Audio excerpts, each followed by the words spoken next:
Hello, everyone. I'm Kat Steele, and I'm an associate professor of mechanical engineering at the University of Washington.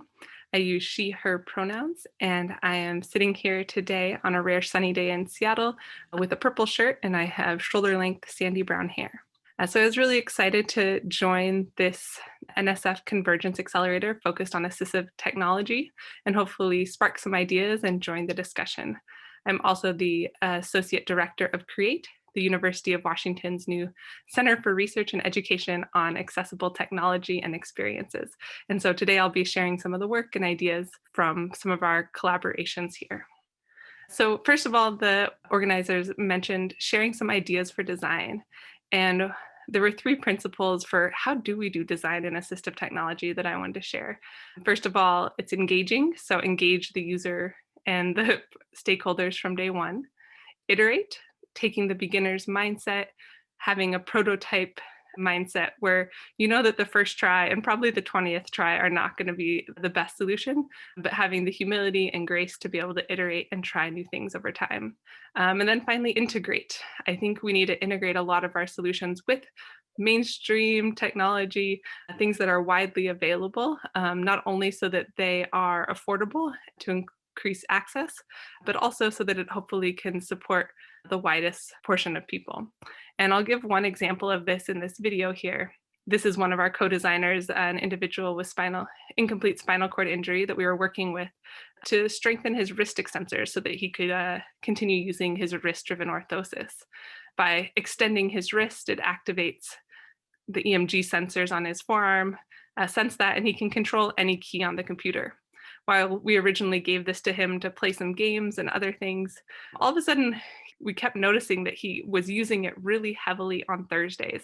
And he's an IT specialist. And so when we finally, next time he was joining us, we asked him, well, what are you working on? And why are you using it so heavily on Thursdays?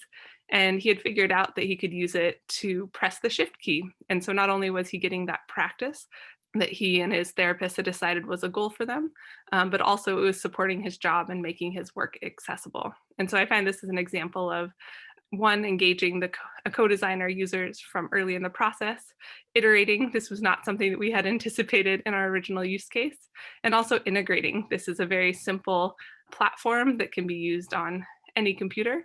And so hopefully it would be something that would be very flexible and affordable. All right. Also, I really wanted to try to spark some ideas and conversations for this Convergence Accelerator. And so I decided to talk about three different areas that I'm really excited about for the future: mobility, safety, and inclusion. And underlying all of these, you'll notice that they are driven by principles of universal design, especially in focusing on equity, flexibility, and simplicity, and seeing how can we use assistive technology to support people with disabilities throughout our communities. So I'll start with mobility, which is probably the area that I know the best as a mechanical engineer. But I really like to emphasize that mobility is more than getting from point A to point B. It's how we engage and interact with the world. And so some of the questions that really get me excited in this area are things like, how can we leverage advances in AI, autonomous transport, crowdsourcing to really increase access and participation? And what technology or tools do we really need to reduce barriers and facilitate navigation, not only outside in our community, but also inside buildings, which often can be much more unpredictable and not as well mapped as the outside environment, at least in most cities these days with Google Street View. And I'll give one example here. So say that you came to Seattle to visit me, and lucky you arrive by ferry and arrive at the ferry terminal. And now you want to travel up to the University of Washington campus to visit me. How do you figure out how to get there? You probably do what most folks do. You pull out your phone, you pull up Google Maps, and you type in your destinations. Now, here you see that there are, on this map that you would pull up, there are many different options. And thankfully, there's great public transport.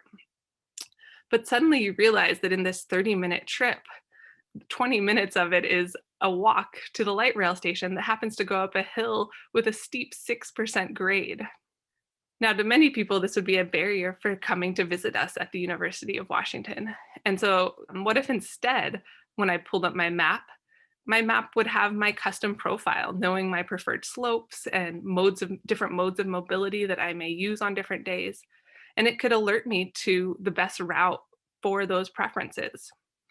And so there's initiatives like Good Maps and Access Maps, which I'm showing here, and Open Sidewalk, which are demonstrating how we can do just that, leveraging machine learning and municipal data to help to fill in the gaps to identify easier navigation and accessible routes throughout our committees.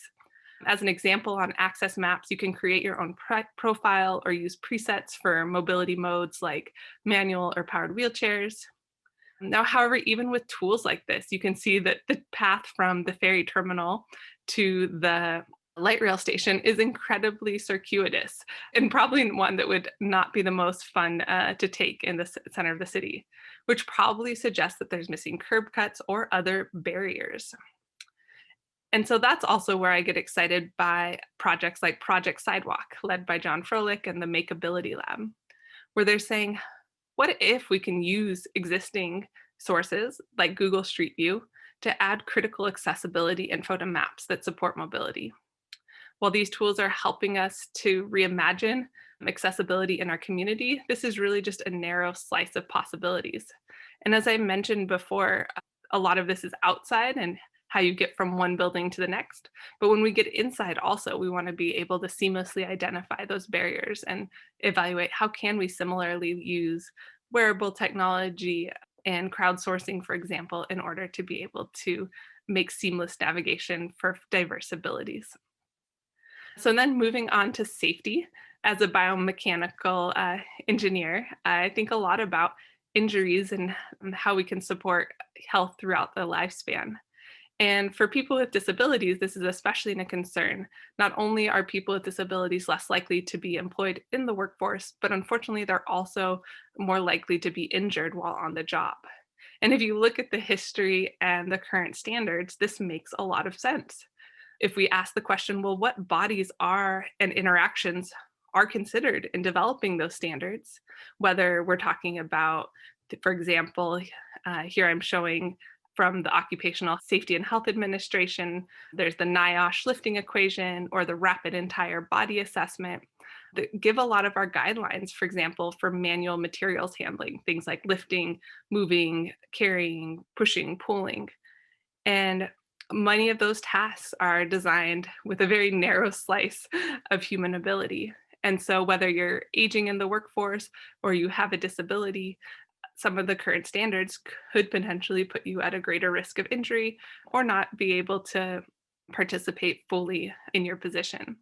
And so considering how we can expand these definitions using, for example, physical or digital assistance, and even beyond the workplace, if we think of things like crosswalks, seatbelts, a lot of our safety-based assumptions and standards are based upon certain bodies and norms.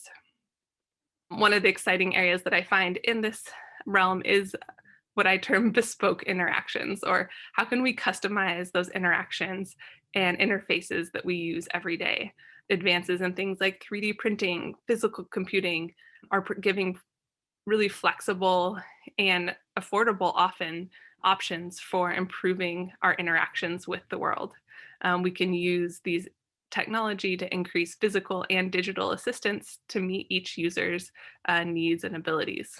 And while I've seen this, for example, applied extensively in things like sports and hobbies, or for example, in the home, microwave overlays that you can easily create and customize for people with visual impairments, I think there's a lot of opportunity to continue to expand and consider how we can use these to support safety and health throughout the lifespan. And finally, I'm going to talk about inclusion, which I probably should put first, but given the order of this talk, I think we'll close with it. As an engineer, this is something that I think a lot about.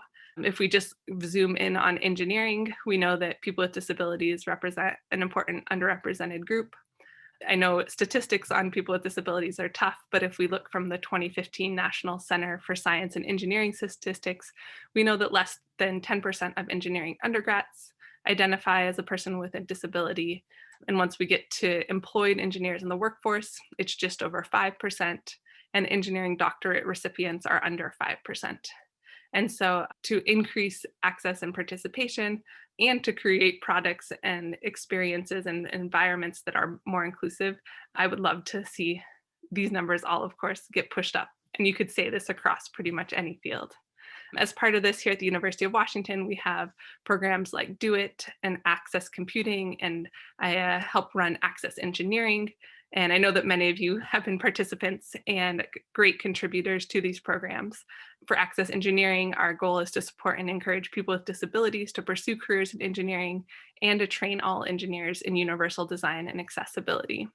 As we continue to work towards this program, I like to share one of our kind of current standards of our engineering students. They say, I have a feeling there will be a common general consensus across the board for many of us that disability rights, accessibility, awareness, or even knowledge of disabilities are not being discussed in our STEM-related fields. I am a senior in software engineering who is blind. To date, not one professor has had any knowledge of my disability nor how to interact with a student with my disability. And so there's a lot of opportunities for us to engage people with disabilities in engineering, but also to make sure that we're establishing inclusive environments in our curriculum and in the workplace. As part of this in AccessEngineering, we not only have communities of practice, but we've also made a large amount of resources available, such as best practices and checklists on how to make a lab, an engineering department, and other facilities accessible, as well as common questions or concerns for different engineering classes. And likewise, Access Computing has similar materials for computer science.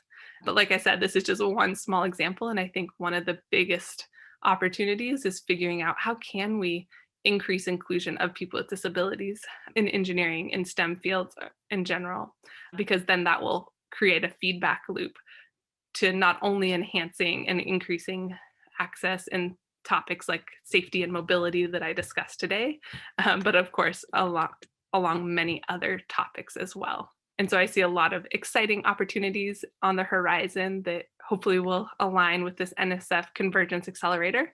And I really look forward to talking with you all and meeting you at the Convergence Accelerator. I just want to thank my colleagues at Create. It's a great group of 9 faculty from across disability studies, the College of Engineering, the Information School, and Rehabilitation Medicine.